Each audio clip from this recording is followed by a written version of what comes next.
Eskerrik asko gaurkoan ere, gure eskuk egindako deialdi honekin bat egiteagatik. Eta begiratu, ze guzki dugun gaur.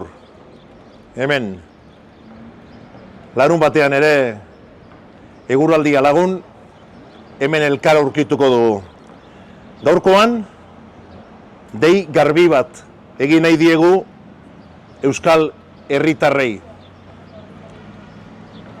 Euskal Nazioari bultzada emateko, burujabetzaren bidean urratsak egiteko eta erabakitze eskubidea gauzatzen hasteko, Euskal Herritarrok funtsezko hitzordua dugu larun bat honetan Bilbon. Hementxe bertan, Lakasilan. Ezer ez da lortu herri honetan herri aktibaziorik gabe. Eta herri aktibazioa ezinbestekoa izan da eta izango da herri gisa aurrera egingo badugu. Horregatik, espero zaituztegu zuek guztiok gure aniztasunetik bidea elkarrekin egiteko. Munduari, 7 lurraldez osatutako nazio bat garela erakusteko. Etorkizuna, beldurrik gabe, denon artean eraikitzeko, eta nola ez, komunitatea egiten jarraitzeko.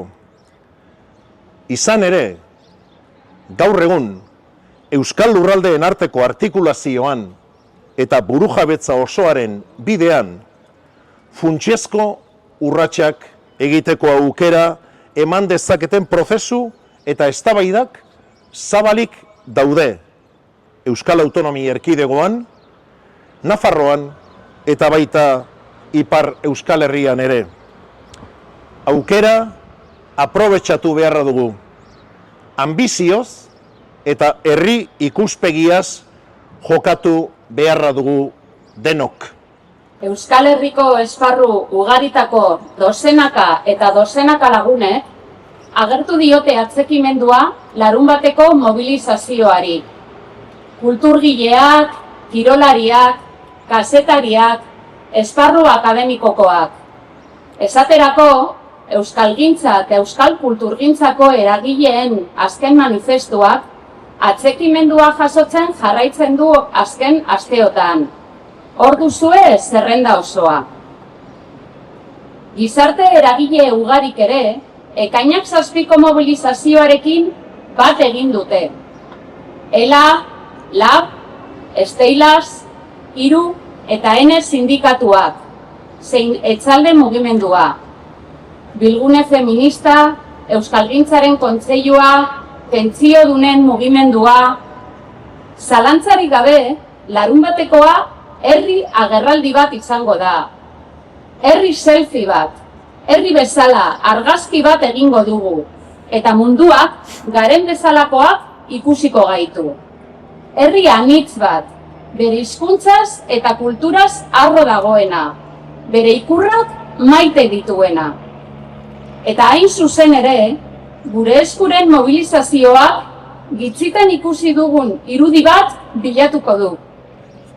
Ikurrinez betetako autonomia kalea.